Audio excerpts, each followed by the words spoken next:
Halo pemirsa, jumpa lagi. Budi Setianto. Saya kreator Crazy Stock, aplikasi untuk menghitung nilai wajar yang bisa Anda akses lewat platform mobile Android Anda. Hari ini saya akan membahas saham-saham top gainer. Eh, saya fokus pada kesempatan ini saham Adi Sarana Armada atau kodenya ASSA. Itu selama tahun 2021 naiknya 4.000%. Anda lihat di grafik sebelah kanan, itu juga memang segitu. Itu dari level 600 lah, katakan di 600, malah bisa lebih rendah. Di awal tahun 2021 sekitar Januari itu levelnya antara 600-800. Jadi kenaikannya bisa kalau dipersentasekan itu luar biasa, Pak. Nah, yang kita mau bahas sekarang, apakah saham ini wajar naiknya seperti itu? Apakah ini digoreng? Apa ini peran bandar sangat besar atau memang fundamental? Atau apa memang hitungannya seperti itu? Bagaimana cara menghitungnya gitu? Kenapa bisa sampai segini nilainya? Artinya semua para pemirsa pasti mengharap saham yang bisa naik seperti ini. Kebetulan saham ASA ini kan saham yang eh, lumayan apa ya, kapitalisasinya lumayan besar. Nanti kita lihatlah. Nah, kita lihat top gainer apa aja sih sebetulnya. Nah, Adi Sarana termasuk di apa paling besar tuh DCI Indonesia sampai 8.400%. Terus kedua ya Adi Sarana itu ya. Yang berikutnya adalah Alo Bank Indonesia atau BBHI. Eh, kita lihat ya. Nah, kita coba ini masuk saham saham tipe gorengan apa enggak gitu ya. Yang jelas nomor satu harus kita lihat adalah ciri-ciri saham gorengan. Volumenya itu naik turun secara drastis dan bisa sangat tinggi. Nah, bisa sangat tinggi. Coba kita lihat, ini sampai segitu nggak sih? Ya, oke. Sebetulnya nggak bisa di apa ya, hanya cirinya aja ya. Kalau naik, dia tuh bukan saham tidur, ini ada pergerakannya ada peminatnya ada, dan dia naiknya juga nggak drastis sekali, tapi bertahap ya. Itu jadi mungkin kalau dari segi volume saya tidak setuju dia termasuk saham gorengan ya. Karena saham itu sebetulnya tidak terlalu sepi. Yang kedua, apakah saham ini berasal dari lapis 23? Iya memang. Dia bukan blue chip pasti kan. Dia bukan blue chip. Tapi kita lihat dulu market cap-nya seperti apa gitu. Nanti kita maju lagi. Coba kita lihat market cap-nya di sini. Oke, belum di sini. Sorry. Market cap tuh bisa lihat di sini sebetulnya.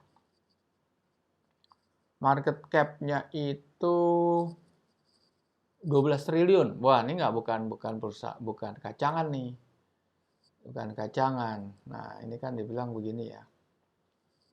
Volume dari lapis kedua. Eh, dia sebetulnya bukan penny stock, dia harganya bukan saham gocap atau saham cepek ya. Tapi lumayan lah saham ini di level-level, dia lamanya di level 400 ya kalau nggak salah ya. Di level 400 dia di situ. 400, 600, jadi ya bukan disebut saham gorengan lah di situ. Dia nggak masuk ke kategori itu sebetulnya. Nah, berikut kita lihat apakah berdasarkan fundamental atau tidak. Biasanya kalau saham gorengan tuh rugi tetap naik. Nah, kita lihat nanti laporan keuangannya. Kemudian kapitalisasinya besar dia karena 12 triliun tadi untuk digerakkan kan nggak mudah. Nah, Market cap itu kan di sini ada cara ngitungnya ada harga saham dikali jumlah saham yang beredar. Oke, ya. Nah, sekarang kita lihat saham bidangnya apa nih? Perusahaan jasa transportasi yang menyediakan solusi transport penyewaan, baik untuk pribadi, perusahaan, transporter logistik, dan layanan manajemen pengemudi. Dia udah lama beroperasinya tuh komersilnya di 2003. Jadi sudah 17 tahun lebih ya. Oke. Malah udah 19 tahun lah. Bisnis produk range-nya adalah Asaren, logistik, driver services, mobility. GBA ini apa ya, ada Asa Mobil itu ada share fleet, ada share car. Oke. Share fleet armada ya. Dia menyediakan armada, juga menyediakan mobil. Caroline ini saya nggak tahu, antar aja ini kan kurir ya. Termasuk yang cukup aktif ya, di samping kurir-kurir yang ada seperti JNE, seperti JNT, dan lain sebagainya. Kita lihat grafiknya sekarang. Nah, ini yang saya kasih garis, ini adalah di Januari nih. Di Januari itu ininya menghargainya di antara 600, 800, kita segitu ya. Jadi kalau dia naik sampai ke 4.000, itu ya 4.000%. Ngitungnya adalah harga 4.000 dikurangin 800 atau 600, nanti hasil pengurangannya dibagi harga awal. Nah, itu bisa ketemu 4.000 gitu. Nah, ini kita lihat pergerakan volumenya juga naik turun ya gitu. Tapi ini naik terus, dia akan terus. Nah, ini nggak stabil, tapi ada fluktuatif, ini biasa lah gitu. Kita lihat pemegang sahamnya. Nah, pemegang sahamnya ini, nah, Theodore Permadi Rahmat ini adalah konglomerat Indonesia, pemilik Adaro, investornya Gojek, pemilik Adira Finance, pemilik Akses, atau apa ya, S1R gitu ya. Nah, ini beliau memang kuat lah sebagai pengusaha ya.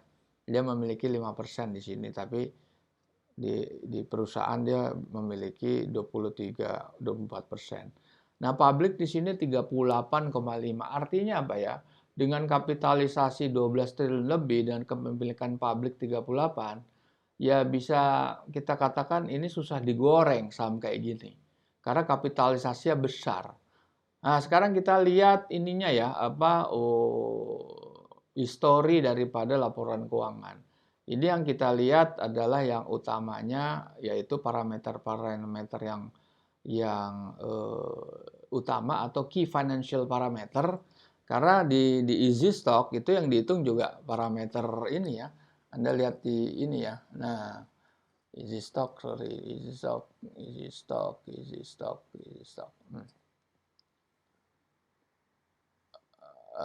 stock. Nah, ini kalau dilihat dari easy stock ya, cara perhitungan kita itu memang kita menghitung dengan cara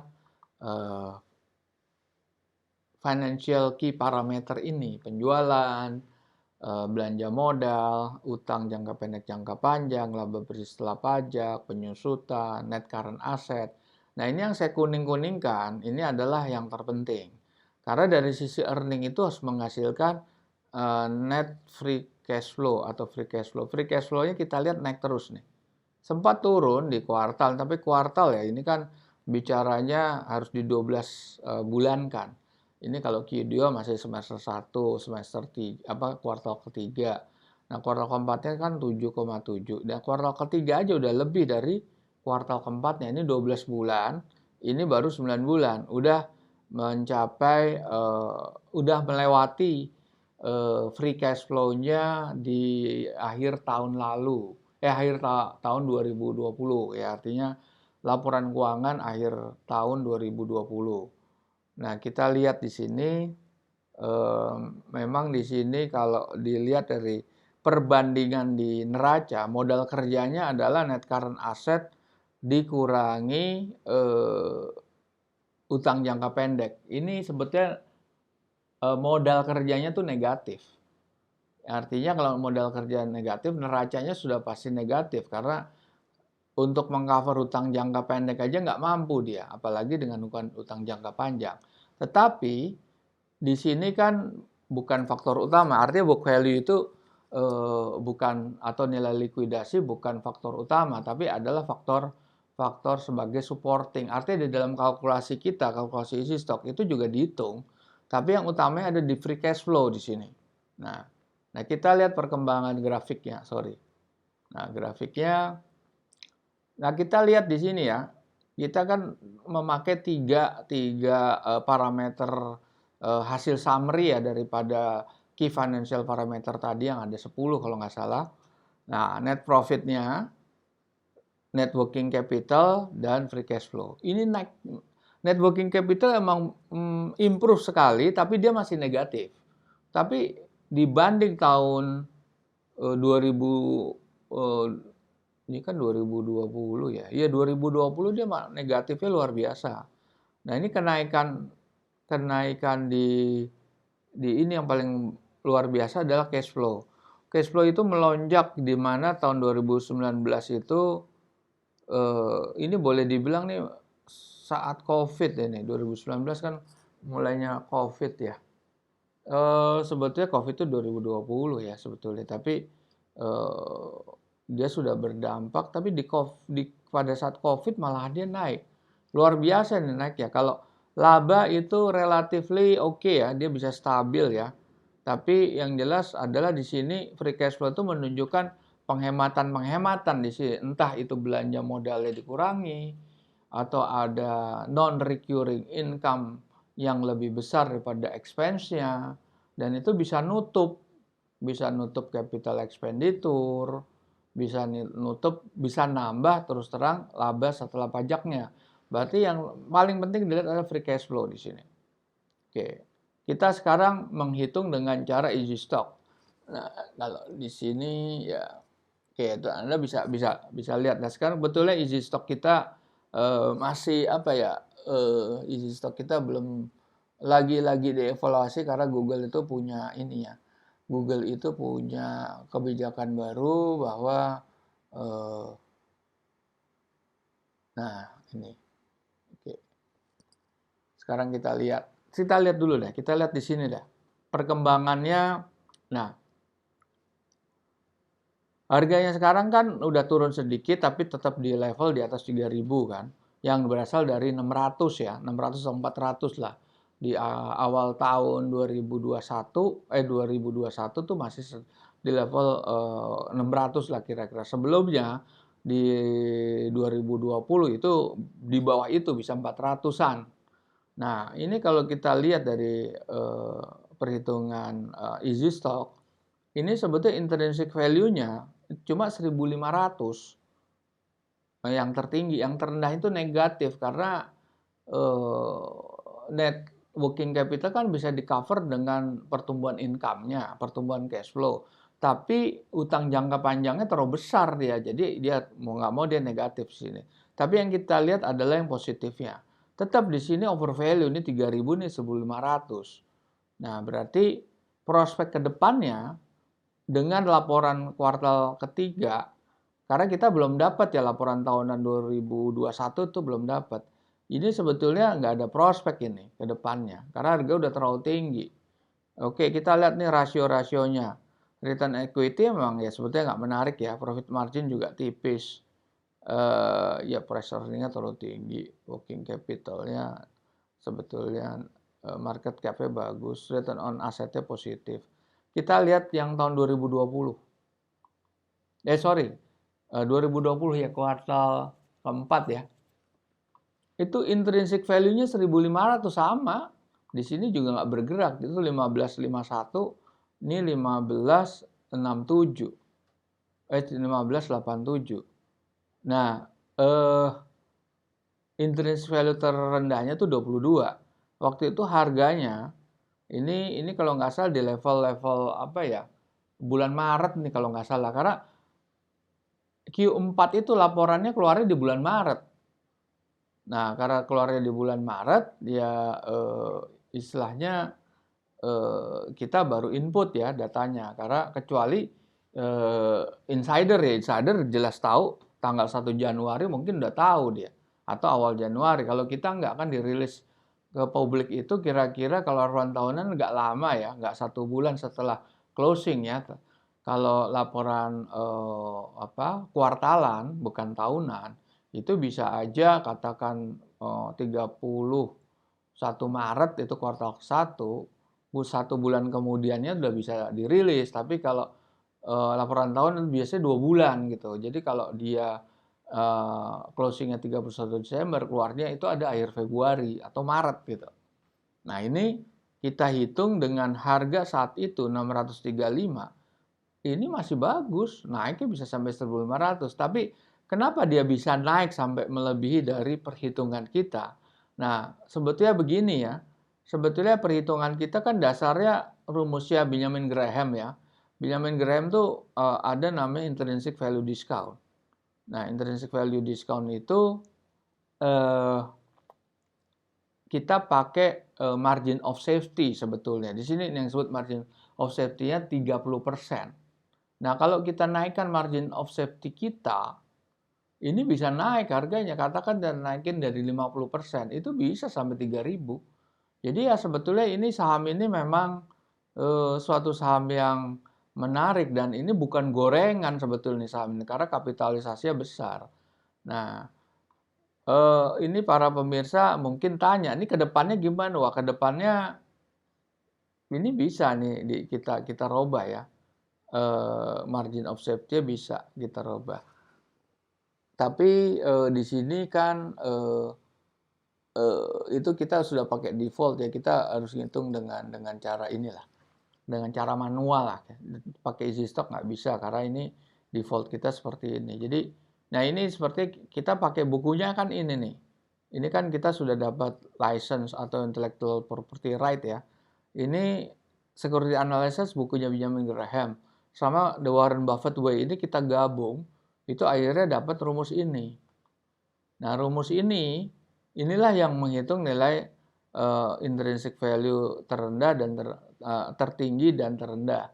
Nah, ini kalau Anda perhatikan, kalau Anda tahu ilmu keuangan atau malahan kalau Anda memang dari jurusan akuntansi, ini make sense karena dari sisi earning itu yang dicari adalah laporan cash flow dan profit and loss.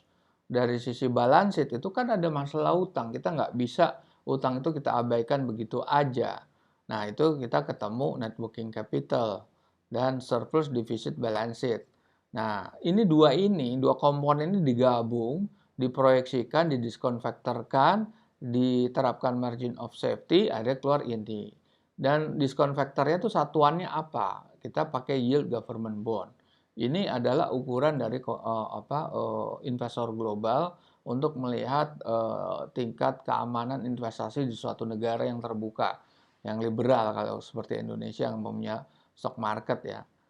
Oke, jadi seperti itu yang kita bisa sampaikan. Prospeknya memang tidak bisa ini ya, tidak atau terlalu risky ya, terlalu risky untuk diteruskan karena di sini 1587. Berat sekali gitu. Oke, para pemirsa, kita ketemu lagi dalam kesempatan. Ya, selamat ketemu lagi.